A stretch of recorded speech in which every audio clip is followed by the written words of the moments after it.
Hello everyone, welcome to KV teachers guild. So बच्चों, ये है second part 8th class maths के chapter number 4 quadrilaterals का, और हम थे पेज नंबर 102 पर, जहां फिगर इट आउट में कुछ क्वेश्चंस आपको गिवन है। तो पहला क्वेश्चन है, find the remaining angles in the following quadrilaterals. इन क्वाड्रिलैटरल्स में एक एंगल आपको गिवन है, रिमेनिंग एंगल्स फाइंड करने हैं। तो सबसे पहला क्वाड्रिलैटरल है PEAR, पेयर। आइडेंटिफाई करते हैं कि ये किस टाइप का क्वाड्रिलैटरल है। आप देखेंगे इस सिंबल का मतलब है कि ये जो साइड है PE, ये पैरेलल है RA के। PE पैरेलल है RA के और PR पैरेलल है EA के। और किसी भी क्वाड्रिलैटरल में अगर दोनों पेयर ऑफ ऑपोजिट साइड्स एक दूसरे के पैरेलल होती है तो वो हो जाता है पैरेललोग्राम। ये PEAR एक पैरेललोग्राम है, और एक पैरेललोग्राम में एंगल से रिलेटेड दो प्रॉपर्टीज होती है। सबसे पहले तो ऑपोजिट एंगल्स इक्वल होते हैं। एंगल P इक्वल होगा एंगल A के, एंगल R इक्वल होगा एंगल E के, और दूसरा एडजेसेंट एंगल्स का सम 180 डिग्री होता है। P प्लस E या फिर P प्लस R, इनका सम 180 है। EA या AR, इनका भी सम 180 है। तो आंसर आप लिखेंगे, अच्छा अगर ये 40 है तो ये भी 40 डिग्री हो जाएगा। उसके बाद P और E, इन दोनों का सम 180 है। अगर ये 40 है तो ये हो जाएगा 140 डिग्री, और फिर इसके ऑपोजिट एंगल ये भी 140 डिग्री होगा। तो आप लिखेंगे answer number 1, part A. First part, PE is parallel to RA। सबसे पहले टाइप बताना है हमें, तो हम कहेंगे PE पैरेलल है RA के and PR is parallel to EA.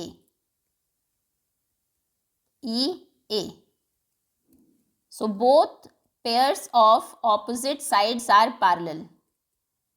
Of opposite sides are parallel. दोनों जो पेयर्स हैं ऑपोजिट साइड्स के वो पैरेलल है। It means PEAR is a parallelogram. ये एक पैरेललोग्राम है। अब चलिए एंगल फाइंड करते हैं।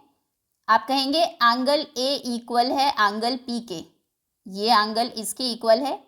रीजन क्या है? Opposite angles of parallelogram. Parallelogram के ये ऑपोजिट एंगल्स हैं जो कि इक्वल होते हैं। तो यहाँ से एंगल A कितना हो जाएगा? वो भी 40 डिग्री हो गया। एक एंगल मिल गया हमें। अब बात करते हैं E की। आप लिखेंगे एंगल P प्लस angle E is equal to 180 degree.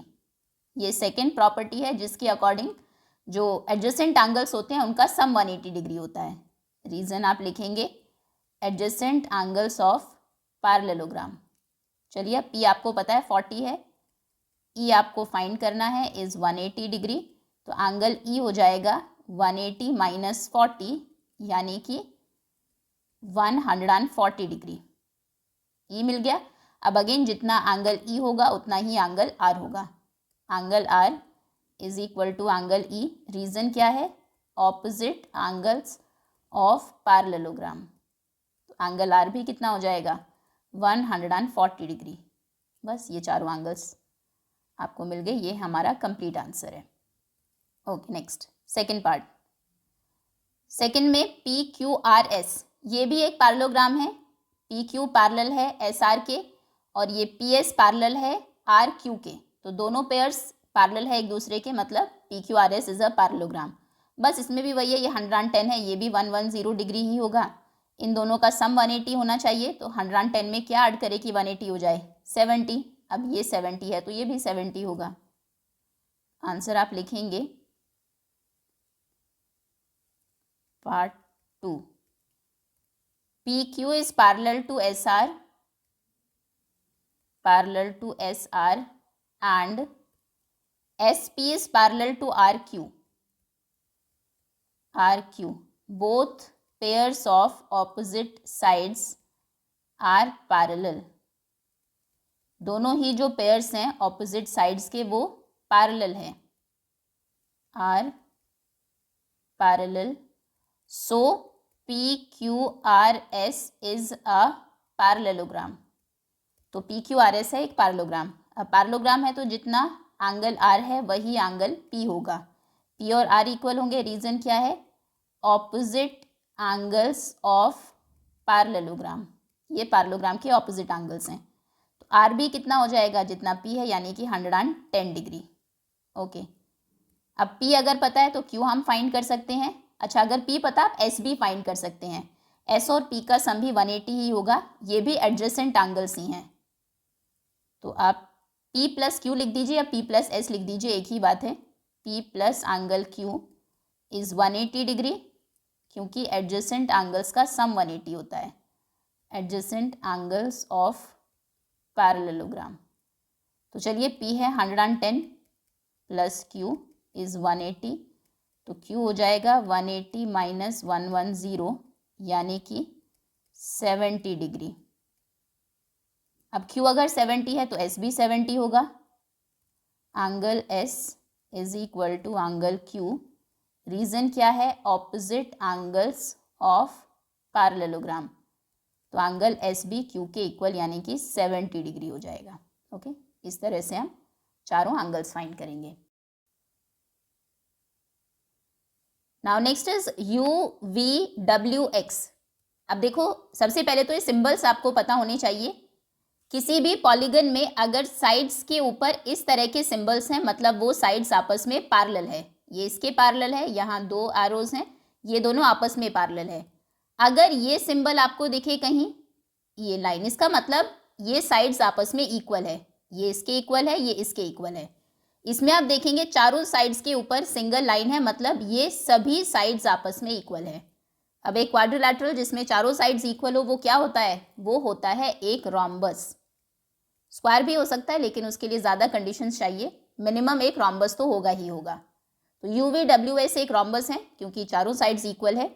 अब देखो, रोम्बस में जो डायगोनल होता है, जैसे ये आपका रोम्बस है, उसमें डायगोनल दोनों एंगल्स को बाइसेक्ट भी करता है। ये एंगल इसके इक्वल और ये एंगल इसके इक्वल होगा। ये प्रॉपर्टी सिर्फ रोम्बस और स्क्वायर में ही मिलती है। आप पैरेललोग्राम में देखें या फिर रेक्टेंगल में देखें। रेक्टेंगल है, मान लीजिए ये, इसमें जो आपका डायगोनल होगा, उसके केस में आप देखो ये एंगल कितना बड़ा है, ये एंगल कितना छोटा है, तो वो एंगल बाइसेक्टर नहीं होते हैं।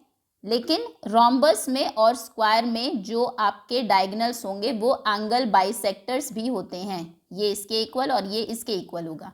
और एक और चीज़ हमें पता है इसके बारे में, जो हमारी पैरेललोग्राम की प्रॉपर्टीज़ है वो सारी रोम्बस पर लगेगी ही।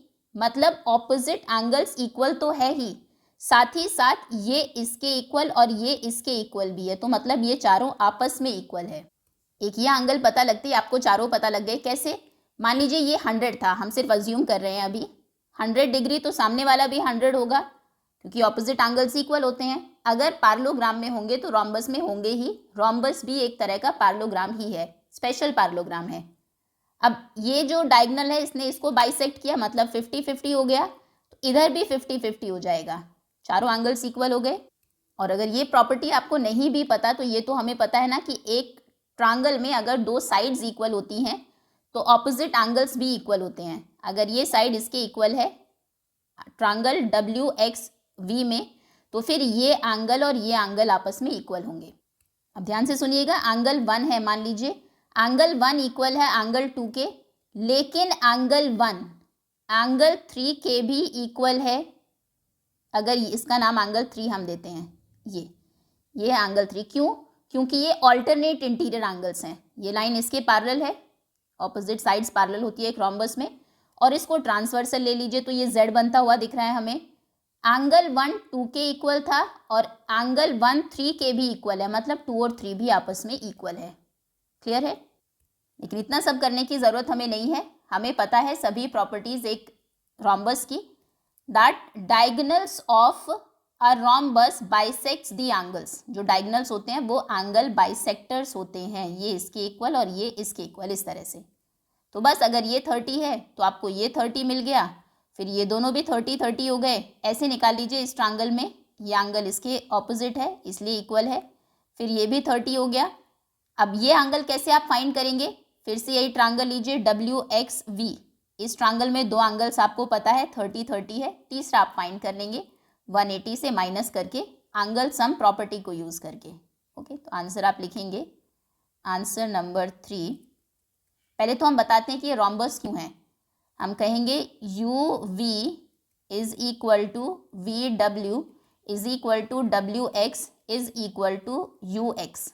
ये इसके इक्वल है, ये इसके चारों इक्वल है। ऑल 4 साइड्स आर इक्वल, क्योंकि चारों साइड्स इक्वल है, सो UVWX इज अ रोम्बस, इसलिए UVWX एक रोम्बस है ना। वो स्टेटमेंट लिखते हैं जो प्रॉपर्टी है इसकी, दैट द डायगोनल्स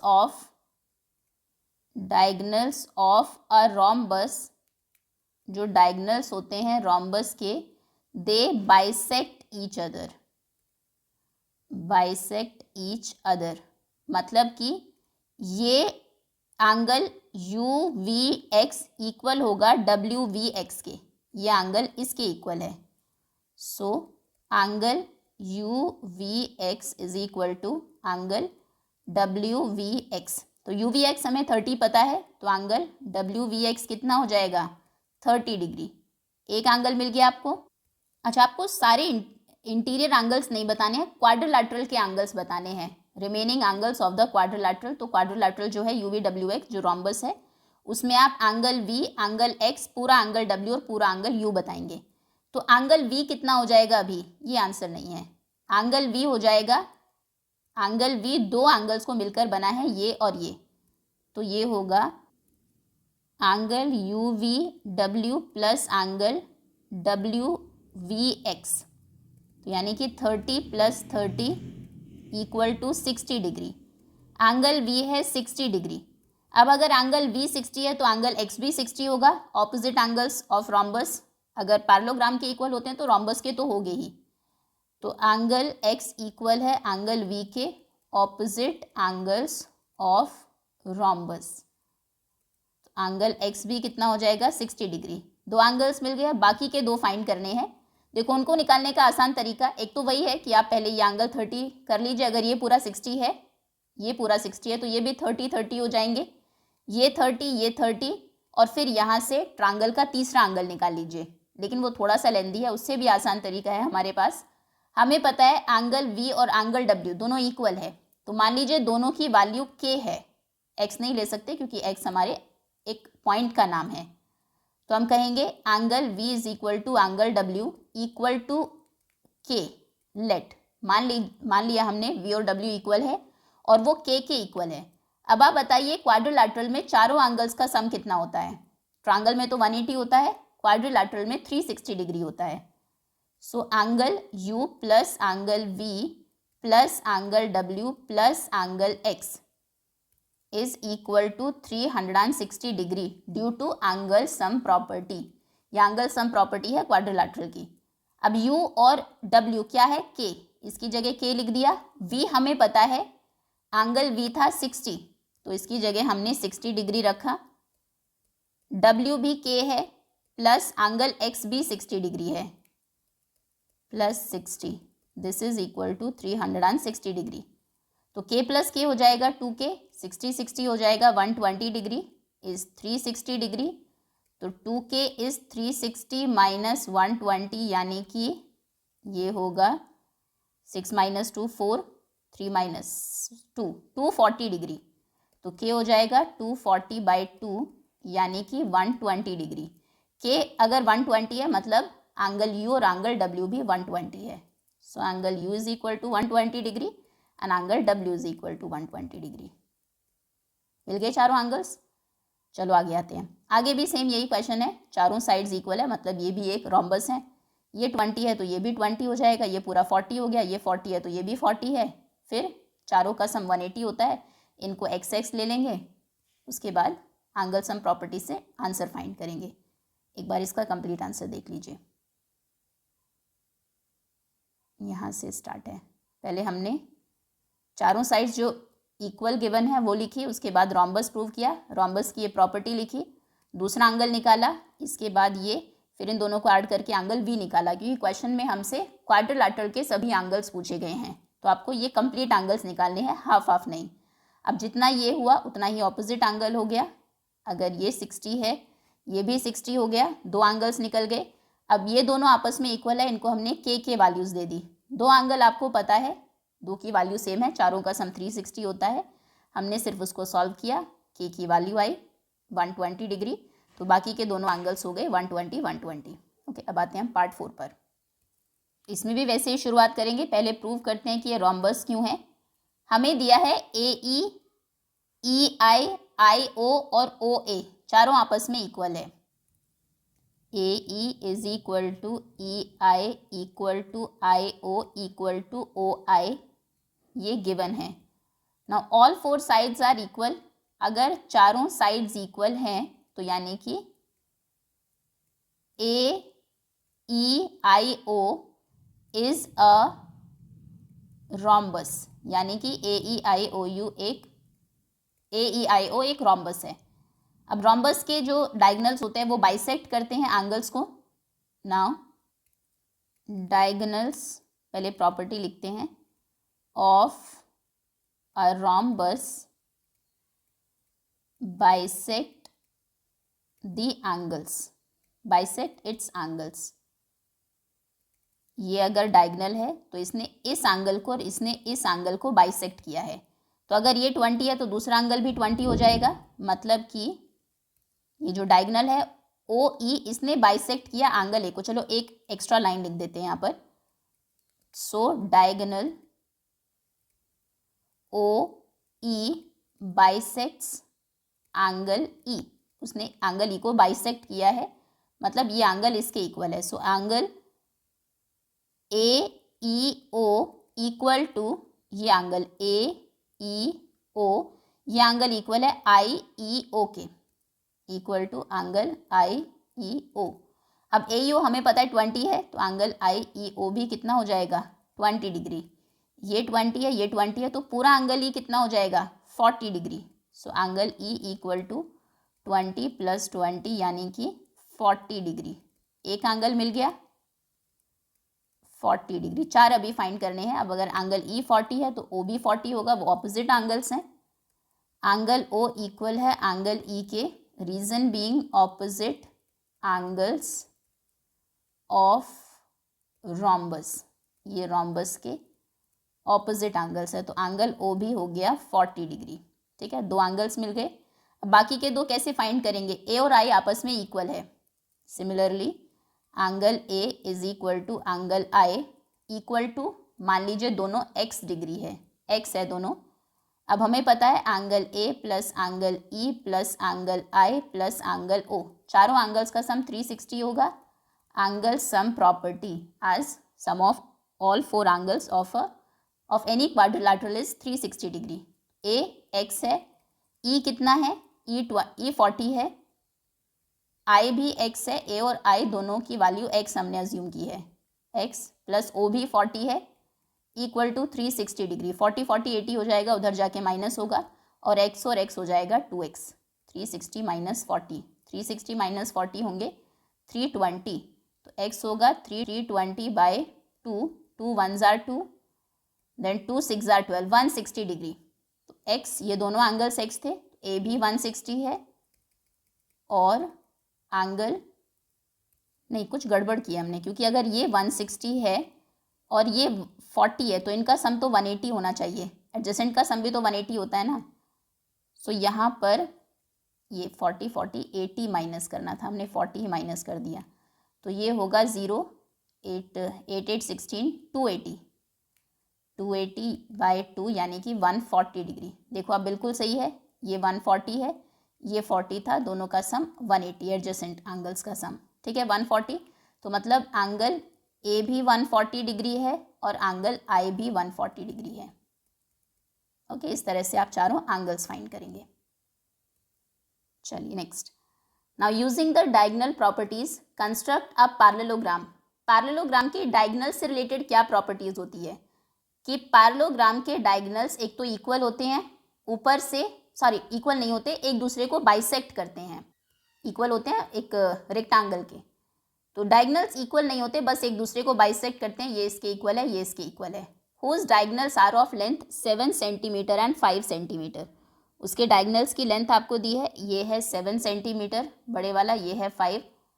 देन और इंटरसेक्ट करते हैं at an angle of 140 degree. एक एंगल आपको दिया है 140 डिग्री। पहले इसका रफ फिगर बनाते हैं, उसके बाद कंस्ट्रक्शन स्टार्ट करेंगे।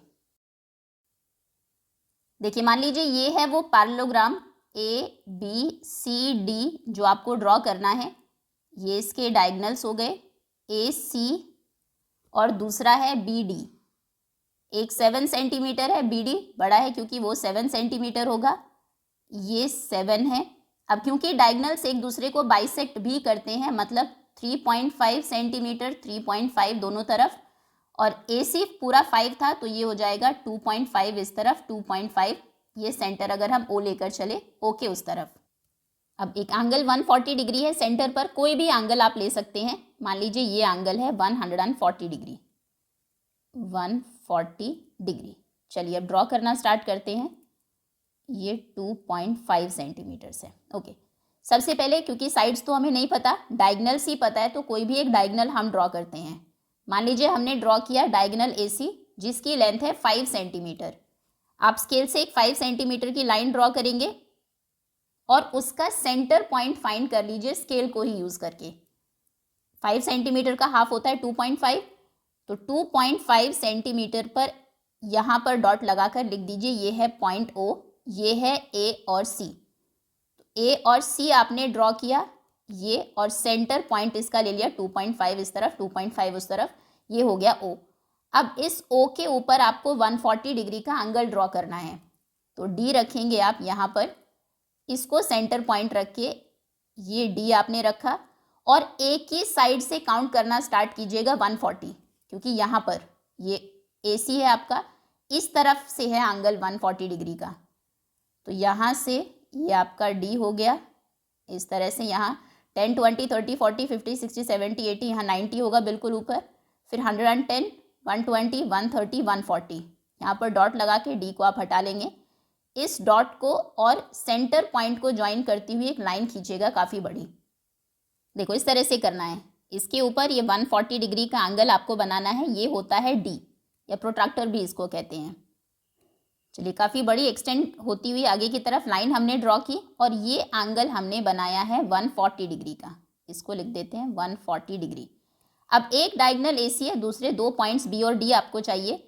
ये दूसरे उसकी लाइन तो हमें मिल गई, लेकिन इस लाइन के ऊपर कहीं पॉइंट B है, A के बाद B। सेंटर O से B कितनी डिस्टेंस पर है, ये है आपका O।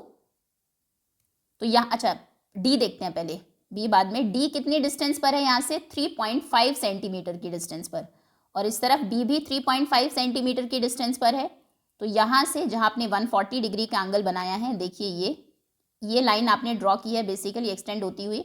अगर आप 3.5 सेंटीमीटर डिस्टेंस कट कर लेते हैं, एक आर्क लगा देंगे 3.5 सेंटीमीटर की, तो वो आपको पॉइंट D मिल जाएगा ऊपर। तो स्केल आप लेंगे, देखो इस तरह से स्केल रखेंगे, उसके ऊपर कंपास को यूज़ करके, कंपास में आपको 3.5 सेंटीमीटर का डिस्टेंस लेना है। यहाँ से यहाँ तक जो पॉइंट होगा उसको 0 पर रखेंगे, पेंसिल को यहाँ तक ओपन करेंगे 3.5 तक, ये डिस्टेंस रखते हुए फिर कंपास को यहाँ रख के एक आर्क ऊपर लगाएंगे 3.5 सेंटीमीटर की, एक नीचे, और उसके बाद स्केल की हेल्प से ये आपका पॉइंट D मिल गया, ये आपको पॉइंट B मिल गया। यहाँ पर A, B, C और D को ज्वाइन कर देंगे, A को B से, B को C से, C को D और फिर फाइनली AD को। तो यहाँ से आप देखेंगे ये है आपका पैरेललोग्राम ABCD। इसको रफ स्केच से कंपेयर मत करिएगा, क्योंकि ऑब्वियसली रफ में तो हमने इसको 140 डिग्री का एंगल ले लिया था, जबकि ये बहुत छोटा है, ये 90 से भी छोटा है। वो सिर्फ रफली हमने फिगर ड्रॉ की है। रियल में ये जो पैरेललोग्राम है ये ABCD ऐसे नहीं, इस तरह से बनेगा, काफ़ी लंबा होगा, ठीक है, जैसा कि यहाँ पर है। इसको अगर आप यहाँ से देखें तो ABCD ये आपका पैरेललोग्राम है। क्लियर है? होपफुली समझ में आ गया होगा आपको किस तरह से ड्रॉ करना है। सबसे पहले एक डायगोनल आपको ड्रॉ करना है। हमने 2.5 सेंटीमीटर की, आप चाहे तो 3.5 भी कर सकते हैं। 7 सेंटीमीटर की लाइन आपने ड्रॉ की, 3.5 पर सेंटर ले लिया, फिर यहाँ पर 140 डिग्री का एंगल बनाइए, ये 140 डिग्री हो गया, बड़ी लाइन ड्रॉ करिए। अब यहाँ से 2.5 और 2.5 कट करना है अब आपको, क्योंकि पहले आपने 7 सेंटीमीटर की लाइन ड्रॉ कर ली है, तो अब सिर्फ 5 सेंटीमीटर का दूसरा डायगनल बचा है, फिर ज्वाइन कर देंगे तो वो आपका एक पैरेललोग्राम बन जाएगा। चलिए लास्ट है, using the diagonal properties construct a rhombus whose diagonals are of length 4 centimetre and 5 centimetre. Diagonals से रिलेटेड रोम्बस की कौन सी प्रॉपर्टीज हमें पता है? मान लीजिए ये रोम्बस है PQRS, डायगनल्स की लेंथ इसकी भी डिफरेंट होती है, वो आपको देखने से भी पता लगेगी, ये बड़ा डायगनल है, ये वाला छोटा है। तो एक की लेंथ है 4 और एक की लेंथ है 5 सेंटीमीटर। मान लीजिए ये 5 सेंटीमीटर है, पूरा 5 है, तो इसके भी डायगनल्स एक दूसरे को बाइसेक्ट करते हैं और 90 डिग्री पर बाइसेक्ट करते हैं, परपेंडिकुलर होते हैं एक दूसरे की। ये एक्स्ट्रा प्रॉपर्टी है रोम्बस में पैरेललोग्राम के कंपैरिजन में। तो यहाँ पर ये सारे एंगल्स आपको पता है 90 डिग्री है।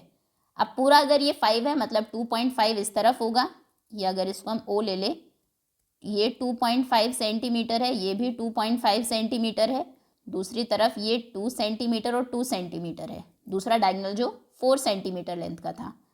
अब आप क्या करेंगे, पहले PR ड्रॉ कर लेते हैं 5 सेंटीमीटर का। यहाँ पर आपने PR ड्रॉ किया, ये है PR, इसकी लेंथ है 5 सेंटीमीटर। अब इसका मिड पॉइंट ले लीजिए 2.5 पर, यहाँ एक डॉट लगा लेते हैं। आप चाहे तो इसमें वैसे लाइन बाइसेक्ट करने के लिए यहाँ से मोर देन हाफ डिस्टेंस लेके ऊपर नीचे जो हम आर्क लगाते हैं वो भी करेंगे, तो ये बाइसेक्ट भी हो जाएगा, 90 के एंगल भी हमें मिल जाएंगे। पर चलिए कोई नहीं, अगर आपने ये सेंटर पर ये लिया, अब आपको 90 डिग्री का एंगल ड्रॉ करना है इस पॉइंट पर, पॉइंट O के ऊपर। तो यहाँ पर आप D रखेंगे इस तरह से, बिल्कुल ऊपर यहाँ होगा 90 डिग्री का एंगल, इसको रिमूव करेंगे, इस 90 डिग्री के एंगल और लाइन को ज्वाइन करते हुए एक आगे एक्सटेंड होती हुई लाइन ड्रॉ करेंगे इस तरह से।